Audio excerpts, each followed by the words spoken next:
안녕하세요. 나라살림연구소 정창수입니다. 오늘은 대한민국 지방재정 주요 이슈 새로운 주제, 영유아 교육과 보육의 통합정책에 대해서 말씀드리겠습니다. 이건 이제 한마디로 유보통합이라고 불리는 건데요. 지금 우리 취약전 아동은 모두 유치원 아니면 어린이집에 지금 가고 있잖아요. 이 두 개가 이원화되어 있는데 이것을 하나로 통합한다 하는 것이었고, 많은 논란과 여러 가지 장애가 있는데, 여하튼 지금 일단 시작을 했습니다. 그래서 이게 우리 교육에서도 중요하지만, 우리 지자체에서 굉장히 중요한 문제이기 때문에 오늘 그 부분을 좀 알아보는 걸로 좀 해보겠습니다. 관련한 계획이라든가 지원 체계, 그리고 이제 예산이 지금 어떻게 지자체로 가는가, 이관 계획은 어떻게 되나, 이런 걸 알아볼 거고요. 그리고 네 번째로는 이제 그럼에도 불구하고 열이 남는 여러 가지 과제가 있습니다. 그 부분을 말씀드리겠습니다. 유보통합에 대해서 오늘 강의할 내용은 이제 다음과 같습니다. 첫 번째는 어떻게 지금 계획을 세우고 있는지, 두 번째는 현재는 어떻게 지금 하고 있는지, 그래서 보육 예산들이 어떻게 지금 지원 체계를 가지고 하고 있는지 그런 내용이고요. 세 번째는 교육 쪽에서도 중요하지만 지자체에서도 굉장히 중요한 이슈거든요. 절반이 어린이집에 있기 때문에 이게 복지부 소관이어서 그 지자체가 이걸 위임해서 관리, 운영하고 있습니다. 그래서 그 이관 교육이 어떻게 되는지. 네 번째는 그럼에도 불구하고 남는 여러 가지 과제가 있을 텐데 그건 어떻게 되는 건지를 알아보도록 하겠습니다. 첫 번째로 유보통합 방안 수립 발표. 그래서 이 방안 수립 계획이 어떻게 되는가 하는 걸 좀 살펴볼 텐데요. 첫 번째는 교육부가 현재 지금 유치원과 어린이집으로 이원화돼서 운영되고 있는 영유아 보육 체계를 통합하는 방안을 2023년도에 발표를 했고요. 그리고 이제 일원화 방안, 어떻게 그럼 일원화할 거냐 하는 걸 7월에 하고 24년 작년 6월에 실행 계획을 발표했습니다. 이게 지금 밑에도 나오지만 저출생 극복을 위한 교육 돌봄에 대한 국가 책임 강화 일환으로 추진한다 이렇게 되어 있습니다. 영유아 교육의 서비스질 제고, 어린이집 유치원의 통합 기간 기준 마련, 지방 관리체제 일원화 등 이런 계획들을 순차적으로 시행한다는 계획인데요. 근데 저는 통합은 찬성을 합니다. 그런데 국가 책임 강화?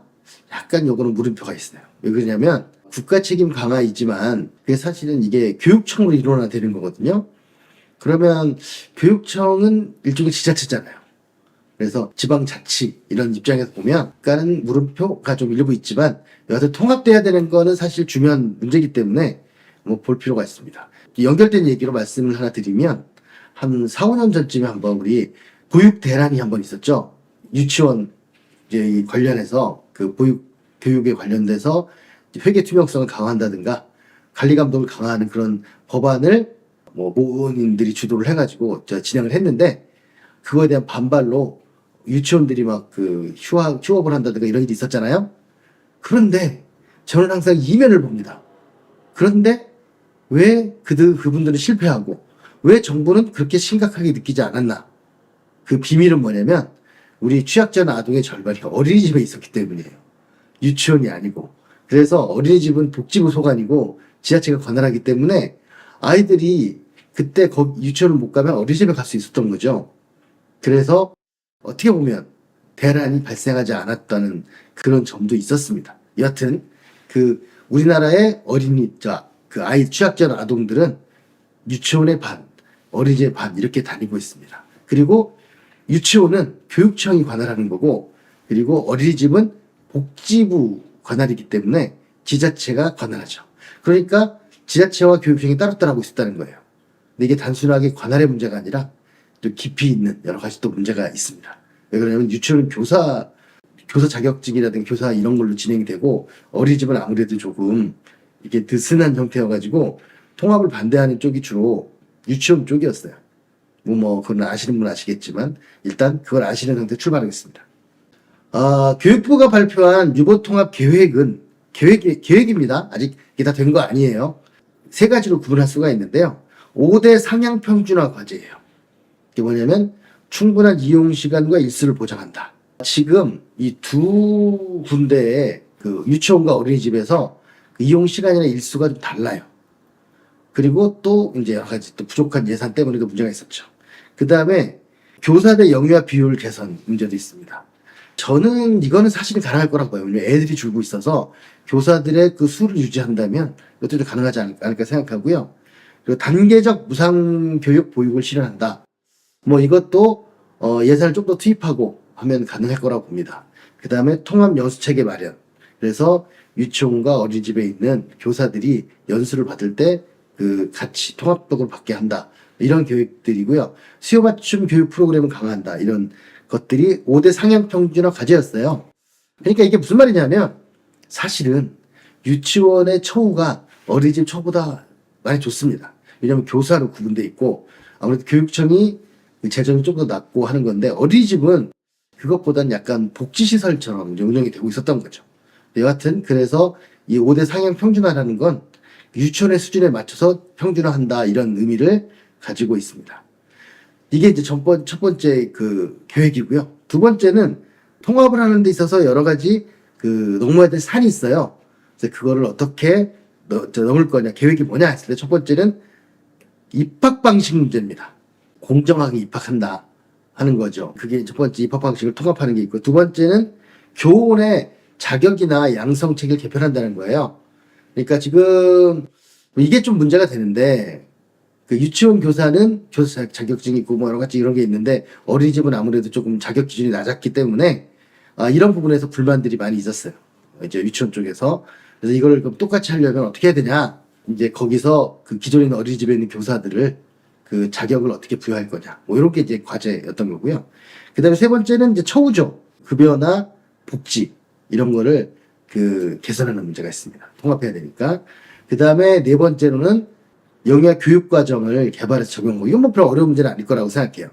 가장 핵심은 제가 볼 때는 2, 3번이에요. 2, 3번. 나머지는 뭐 통합해서 입학을 하고 교육과정 개발하고 설립 운영 기준도 마련하면 되는데 이 교사들의 문제가 가장 큰 문제였다고 저는 이제 알고 있습니다. 네, 이렇게 해서 통합에 있어서의 과제 말씀을 드렸고요. 세 번째는 이제 관리 체계 개선이에요.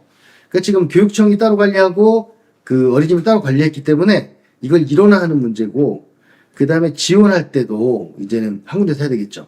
그래서 그런 문제. 그 다음에 통합 정보 시스템.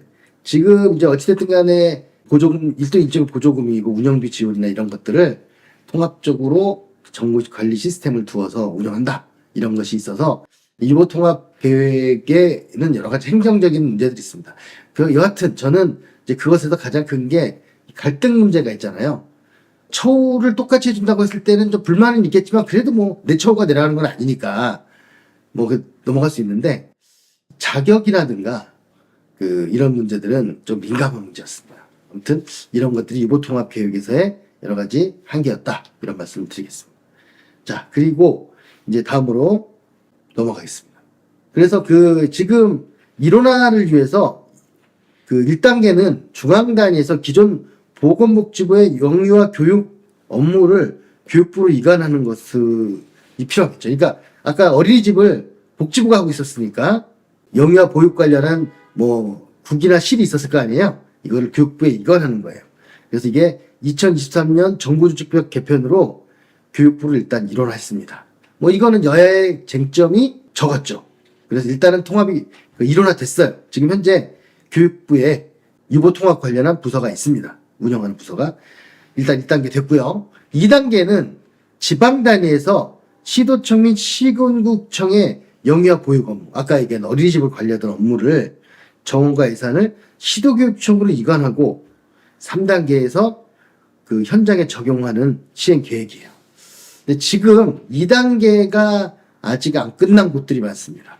한번 생각해 보세요. 내가 예를 들면 제가 저희 연구소가 이제 마포구청에 있으니까 마포구청에 영유아 보육 업무 담당을 하고 있는데 교육청으로 이관한다? 그럼 이걸 일하던 사람을 보낼 것이냐? 아니면 안 가고 거기서 새로 뽑아서 할 거냐? 그럼 업무 연속성이 좀 없어지겠죠? 이걸 어떻게 할 거냐? 이 문제는 굉장히 과제가 되고 있고요. 이건 한번 만약에 지방의회 의원님들이시라면 한번 우리 지금 어떻게 진행되고 있는지 또 그 외에 교육청이라면 어떻게 보고 있는지 이런 것도 좀 볼 필요가 있고 시민단체라든가 이 보육 관련한 학부모 단체에서도 한번 살펴볼 필요가 있습니다. 그게 넘어가면 그 다음에 세 번째로 이제 현장에서 유보 통합이 진행되는 거니까 첫 번째 중앙 1단계, 2단계 이제 지자체, 3단계 현장인데 2단계가 지금 진행 중이다. 이렇게 보시면 되겠습니다. 유보 통합을 위한 이제 관리책이 이루어졌는데요. 아까 말씀드린 대로 아까 1단계, 2단계, 3단계예요. 1단계는 교육부에서의 문제여서 일단 아까 말씀드린 대로 복지부에서 교육부로 행정을 이관했고요. 2단계는 이제 교육청입니다. 그래서 지자체에 있던 업무를 교육청으로 옮기는 이런 문제를 지금 진행하고 있는 거고요. 세 번째는 그래서 현장에서 통합 모델을 만들고 적용한다. 이렇게 지금 되어 있습니다. 그 현재 영유아 보육 체계 예산 지원 체계는 이원화되어 있습니다. 이거 당연하죠. 유치원은 교육청이고 어린이집은 이제 지자체가 하는 거니까 이원화되고 있어서 이게 이제 시도교육청의 지방교육지원 교부금 중 일부 하고 유아교육 지원 특별회계의 교육세 분이 유치원으로 지원되는 상황이고요. 영유아 보육, 그러니까 어린이집 관련한 예산은 그 보건복지부의 사업비와 지자체의 대응 투자, 매칭이죠. 이것을 이제 가지고 유아교육 지원 특별회계의 국고분이 그 시교육청 교육비 특별 경유에서 지자체로 오는. 그러니까 요거를 한번 꼭 기억하셔야 되는데 직접 지자체로 돈을 주는 게 아니고 지금까지는 영유아 교육 지원 특별회계의 국고분을 시도교육청이 준 다음에 시도교육청이 지자체를 통해서 주고 그것을 어린이집에 주는 이렇게 좀 복잡한 구조로 되어 있었습니다. 그리고 그런데 이것이 아까 말씀드린 대로 보육예산 국고분이 그 2024년 6월 27일 날 보건복지부에서 교육부로 이관이 됐습니다. 이제 이관이 됐기 때문에 이제는 복지부에 또 혹은 유아교육 지원 특별회계 돈이 이제는 지자체로 가지 않고 교육부로 지금 단일하게 운영되는 걸로 되어 있습니다. 그래서 지금 어떻게 되어 있는가를 좀 더 표로 이제 구체적으로 한번 보시겠어요? 그럼 일단은 우리가 이 돈이 어디서 나오는가? 첫 번째는 지방교육재정 교부금입니다. 이게 이제 국세의 20.8% 정도 되는 돈이에요. 그래서 이걸 무조건 가져다가 지방교육재정 교부금에 이제 포함을 시키는 거고요. 이게 2023년도에는 66조 정도 있었습니다. 그래서 그 중에는 이제 64조는 보통 교부금이고 특별교부금이 1.8조가 있었어요. 증액교부금이 0.9조가 있었습니다. 우리가 지자체 교부세 할 때 하고 구조가 똑같아요. 그래서 보통 그 교부금은 조건 없이 부족한 돈을 채워주는 거고요. 특별 교부금은 일부를 떼어서 그 지자체에서 교육청이나 지자체에서 필요한 돈 이런 걸 하는 건데 그 증액교부금은 이제 거기서 부족한 돈을 더 추가해서 지원하는 거라서 중앙정부가 지자체에 교부세 주는 구조와 똑같다 이렇게 생각하시면 됩니다. 그리고 거기서 플러스가 뭐냐면 지자체 이전 수입이 있어요. 한 16조 되거든요. 이게 뭐가 있냐면 법정과 비법정이 있는데 이 법정은 뭐냐면 법적으로 반드시 지방자치단체가 교육청에 줘야 되는 돈이 있어요. 그게 뭐냐면 예를 들어 서울시의 보통세 10% 그리고 경기도와 광역시는 5% 그리고 기타 돈은 3%를 무조건 주게 되어 있습니다. 거기다가 비법정 그 이전 수입이 있어요. 비법 전입금이라고 얘기하는데요. 이게 뭐냐면 꼭 주지 않아도 되지만 지자체들이 예를 들면 경기도가 혹은 수원시가 교육 관련해서 돈을 쓸 일이 있다고 생각하고 지원할 사업이 있다고 생각해서 전입하는 돈이에요. 비법정 전입금이죠. 그리고 세 번째가 아주 작은 돈이긴 한데 시도교육청이나 이런 곳에서 자체 수입이 있을 수 있습니다. 인지 때부터 시작해서 아니 무슨 운영하는 시설의 입장료라든가 이런 자체 수입이 있습니다. 이렇게 세 가지 지방교육재정 교부금, 지자체에서 주는 돈, 시도교육청 그 자체 수입 이렇게 모여서 그 돈이 지방교육재정으로 가게 됩니다. 그런데 이 전체 돈 중에서 지방교육재정으로 시도교육청이 이제 유아교육 관련 3.6조 정도를 이제 뺍니다. 아까 이제 교육지원 교부금 이런 데서. 그 다음에 유아교육지원 특별회계라고 해서 누리과정을 지원하는 특별한 돈이 3.5조가 있습니다. 그래서 그 중에 교육세도 있고 국고에서 지원하는 돈도 있는데요. 3.5조가 있죠. 그래서 이 둘이 합쳐지니까 교육비 특별회계가 71조가 있게 되는 거죠. 이 71조의 돈 중에서 1.8조 원은 지자체로 보냅니다. 이게 유아교육지원 특별회계의 국고 어린이집 분인데요. 그러니까 어린이집에 지원하는 돈을 이렇게 중앙정부가 지자체 직접 주는 게 아니고 이렇게 돌아서 주는 거다. 이렇게 보시면 돼요. 이게 이제 아까 유아교육 특별회 국고분 1.8조 원이 그대로 이쪽으로 가는 것으로 되어 있습니다. 그렇게 해서 지자체 일반회계에 12.1조 원이 모이게 되고, 이제 그 중에는 복지부가 주는 돈이 있고 지자체 지방비 지원이 있어서 이걸 합치면 이 세 가지, 복지부, 지자체, 그 다음에 교육청에서 오는 돈이 합쳐져서 그 돈이 그 12.1조, 그래서 그 12.1조가 어린이집으로 진행하게 됩니다. 아이고 복잡하다 하고 생각하실 텐데, 이게 행정이란 게 빨리 정리를 안 하면 이렇게 굉장히 복잡하게 꼬입니다. 일단은 그렇게 어린이집에 돈이 간다고 보시고요. 나머지 돈은 교육지원청이나 이런 곳으로 가서 유치원을 지원하는 돈으로 쓰여집니다. 지금 유치원에서 쓰는 돈이, 예산이 한 1.7조와 3.6조를 합치면 얼마입니까? 한 5.5조 되는 거죠. 5.3조 되는 거죠. 그래서 5.3조와 어린이집에서 쓰는 그 12조가 이 두 가지 각각 영유아 보육, 교육 및 보육 비용으로 지금 쓰여지고 있다. 이렇게 보시면 되겠습니다. 뭐 예산의 차이는 좀 있죠. 그 지자체에서 쓰는 돈이 좀 더 어린이집이 좀 더 많아요. 하지만 이제 그거는 그 어린이집이 굉장히 숫자가 많거든요.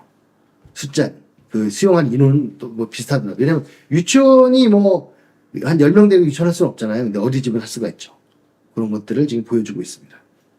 네. 그래서 이번에 추진한 유보통합 이전부터도 그 2013년 3월부터 취약직전 유아를 대상으로 유치원, 어린이집 공통 보육 교육 과정인 누리과정이 추진되고 있었습니다. 2013년 3월부터요. 누리과정을 통해서 정부가 기존 유치원과 어린이집을 이원했던 각종 뭐 과정을 통합을 해가지고 교육과정을 제공하고, 그리고 그 소득하위 70%에게 지원하는 유아학비와 보육료를 모두에게 주는 걸로 바뀌었습니다. 또 그전에는 소득에 따라서 지원이 차등이 있었다는 거예요. 근데 2013년 3월부터는 모든 관계없이 보편적 복지로 지원하는 것으로 되어 있습니다. 그리고 그 2016년부터는 유아교육지원 특별계를 제정해서 17년부터 한시적으로 유아교육지원 특별계를 신설했고, 두 차례 연장돼서 2025년 12월 31일까지 효력을 발휘했습니다. 한마디로 말씀드리면 2013년이 언제입니까? 박근혜 정부 때잖아요. 네, 박근혜 정부가 대선 공약으로 냈고, 그래서 아이를 정부가 책임지겠습니다. 그래가지고 이제 진행이 됐던 거고요. 그 상태에서 그 돈의 지원을 위해서 처음에 그냥 맡겼거든요. 그런데 그 이제 돈이 부족하다. 이때는 좀 특이한데요. 이때는 교육청의 돈이 부족했어요. 그래서 그 교육청의 돈이 부족한 돈을 메꿔주기 위해서 중앙정부나 그 지자체에서 주는 돈을 늘렸습니다. 그렇게 했는데 이제 2016년부터 그래서 이게 안 되겠다. 그래서 유아교육지원 특별회계를 만들어서 한시적으로 이걸 지원을 하자 했는데, 모든 돈이 그렇죠. 한번 한시적으로 지원하면 한시적으로 끝나는 게 아니라 계속 연장이 되잖아요. 그래서 16년 했던 게 17년에, 그러니까 17년에 신설했고 두 차례 연장돼서 2025년 12월 31일까지. 올해까지거든요. 그러면 올해 말에 연장이 될까요? 안 될까요? 되겠죠. 왜냐하면 일몰 해야 한다 이런 규정은 없어요. 제가 볼 때는 계속 갈 것 같습니다. 왜냐하면 예산 지원이 갑자기 줄어들 이유는 없는 거니까. 이건 지금 전국적인 국가적인 문제가 되어버렸습니다. 그래서 이제 이거를 아까 말씀드린 중앙정부가 조직 개편을 해서 이제 통합을 하는데, 두 번째가 이제 지자체 이관 계획이거든요. 그래서 지금 돈이 2023년도에는 복지부 5조, 유특회계 3.5조, 시군구 예산 뭐 5조 정도 이렇게 하고, 시도교육청 예산 3조 정도 해가지고 이렇게 쓰고 있었는데, 이거를 관리체계 일원화를 하자. 그래서 교육부로 일단 보내고, 그 다음에 지속적으로 지원한다는 것, 시도교육청을 이관한다는 것, 그리고 지속지원, 이렇게 지금 제도가, 관리체계 일원화가 추진되고 있습니다. 이거를 이제 통합 모델로 이제 가게 되면, 그래서 1번과 2번이죠. 교육부로 이관하는 돈과 지속지원이라는 것 때문에 같이 교육돌봄 책임 특별회계라는 걸 이제 만들 예정이고요. 그래서 신설할 예정입니다. 그리고 이제 그 3번과 4번은 기존 하던 거에서 유지하면 되는 거니까 예, 그렇고요. 그 다음에 5번으로 통합 모델 적용에 따라서 교부금 활용 추진. 이게 무슨 말이냐면 돈이 더 든다고 한다면 교부금으로 쓰자 이런 얘기예요. 일단 저는 과감하게 할 수 있다라고 해서 진행된 이유 중에 하나가 뭐냐면 재정도 부족한데 이렇게 할 수 있는 용기를 낸 건 뭐냐면 제가 볼 때는 중앙정부가 교육청에 돈이 많이 남는다라는 생각 때문인 것 같아요. 그러니까 지금 교육청의 재정이 아까 이 누리과정 시작할 때 그게 어려웠는데 지방채도 발행하고 난리가 아니었거든요. 그러다가 2019년쯤 가서 그 지방채를 다 갚습니다. 그래서 이제 우리 이제 그 2019년까지 세입이 가파르게 상승하면서 교육제도 교부금이 늘었는데 아이는 줄어서 그 갭이 생기다 보니까 잉여금이 많이 남게 되는 거죠. 그걸 활용하면 되는 게 아닐까라고 지금 기재부는 보고 있는 것 같습니다. 그래서 이제 향후하고 과제를 한번 보겠습니다. 지금까지 아까 말씀드린 중앙정부의 그 개혁, 계획이 있었고, 그 지자체 이관이 있었고, 세 번째 현장에서의 활용 문제가 있었는데, 지금 이제 첫 번째로 앞으로 생각해 봐야 되는 게 뭐냐면, 유보 통합의 필요성과 한계 문제입니다. 누리과정이 균등한 교육 기회 보장을 목표로 지금 도입되었는데, 아까 그 앞에 나왔잖아요. 소득과 상관없이 지원한다. 이게 보편교육이 된 거예요.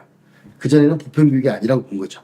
그럼에도 불구하고 문제는 근거, 법령, 교사, 자격기준, 설립기준, 재정지원 구조가 여전히 이원화돼서 운영되고 있다. 그래서 시설 유형별, 지역별 격차 완화에 지금 한계가 있어가지고 단계적이고 점진적인 격차 해소, 그러니까 단계적이고 점진적인 격차 해소가 지금 중요한 그 앞으로의 과제가 되고 있습니다.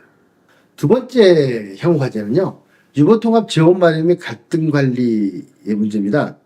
유아교육 예산이 교원이 굉장히 다양하게 들어와요. 교육세, 국고, 지방비, 교육특별회계 등 다양한 재원으로 운영이 되고 있는데 이 과거 누리과정 도입할 때 아까 말씀드렸잖아요. 교육청 돈이 부족하다 보니까 갈등이 발생했었는데요. 지금 이제 그런 게 또 재현될 가능성이 있으니까 이해관계자 간 재정지원 및 이관 방안에 대해서 협의가 필요합니다. 이게 참 거버넌스인데 이거는 좀 뭐랄까요, 정치권이나 행정부에서 인내심을 가지고 진행을 해야 합니다. 그리고 유보통합 실행 계획에는 무상교육과 보육, 교사들 영유아 비율 개선, 이용시간 일수 보장 등이 있습니다. 마지막 세 번째는 교원 자격 기준 및 기관 통합 방안을 지금 마련할 필요가 있습니다. 그래서 통합교원 자격 양성 체제 개편이 지원되면서 현장에 혼선이 초래되고 있습니다. 아까도 말씀드렸지만 가장 핵심은 자격 양성 체계예요. 조금 이제 우리나라가 어쩌다 이렇게 되는지 모르겠으나 어떤 자격에 대해서 굉장히 집착하는 그런 게 있습니다. 손해를 자기가 안 보더라도. 그래서 그 문제가 지금 현장에 이제 여러 가지 과제고요. 그 다음에 기존 유치원 교사와 보육교사의 자격 처우를 해소하고 현직 교원의 재교육 방안이 필요하다. 지금 그렇게 얘기를 하고 있습니다. 이게 무슨 말이냐면 보육교사의 자격이나 처우가 굉장히 좀 제한되어 있다는 거. 현직 교원의 재교육 방안은 유치원 교사들 같은 경우에도 재교육을 통해서 여러 가지를 할 수 있기 때문에 이 부분들을 어떻게 마련하느냐가 굉장히 중요한 과제가 되고 있습니다. 그래서 유보통합을 추진할 때 교원 공백 발생, 서비스 질 저하에 대해서 지금 우려하고 있습니다. 이걸 어떻게 해결할 거냐? 그것이 중요한 과제가 되고 있습니다. 그리고 네 번째, 이제 보육교사의 법적 지위 변경 및 사학년 가입 문제가 있어요. 이게 무슨 말이냐면 보육교사를 교원으로 변경해 주는 거예요. 그러니까 이 교원이라고 하는 건 정식 일제 교육 공무원이 되는 거거든요. 그래서 그 사학연금 가입 여부를 원장이 선택적으로 부여하는 방안을 포함하고 있지만 그 단기적으로는 이것이 사학연금이 보험료 수입이 증가하겠죠. 중장기적으로는 문제는 또 써야 되겠죠. 그래서 이 문제는 앞으로 재정을 전체로 보는 사람들한테는 매우 관심 있는 사항이에요. 그리고 교육과 보육에 속해 있는 교사들의 그 숫자가 꽤 큰 숫자이기 때문에 공공부에서 차지하는 역할과 영향도 굉장히 크다고 볼 수 있습니다. 이상으로 그 유보통합에 대해서 간단하게 좀 정리를 해드렸는데요. 앞으로도 이 이슈는 계속 뉴스에도 나오고 행정적으로 계속 논란이 될 겁니다. 하지만 이 유보통합이 돼야 된다는 것 자체에 대해서 정치권이나 국가적으로 거의 합의가 되어 있는 상태라고 좀 보여져요. 다만 당사자분들이 이제 조금 이걸 민감하게 받아들이는 경향이 있죠. 그래서 저는 이 거버넌스를 통해서 당사자만의 문제로 되면 안 되잖아요. 특히나 당사자 문제만 됐을 때는 학부모들의 의견도 무시될 가능성도 있기 때문에 정책적으로 다 잘 소화해가지고 우리가 이보통합을 무리 없이 마무리 짓게 되면 그러면 이제 우리 미래를 짊어지고 나갈 아이들을 잘 키울 수 있지 않을까 생각합니다. 앞으로도 제가 지방의 여러 가지 지방 이슈에 대해서 앞으로도 좀 많이 좀 말씀드릴 테니까요. 앞으로도 꼭 지켜봐 주시기 바랍니다. 이상입니다.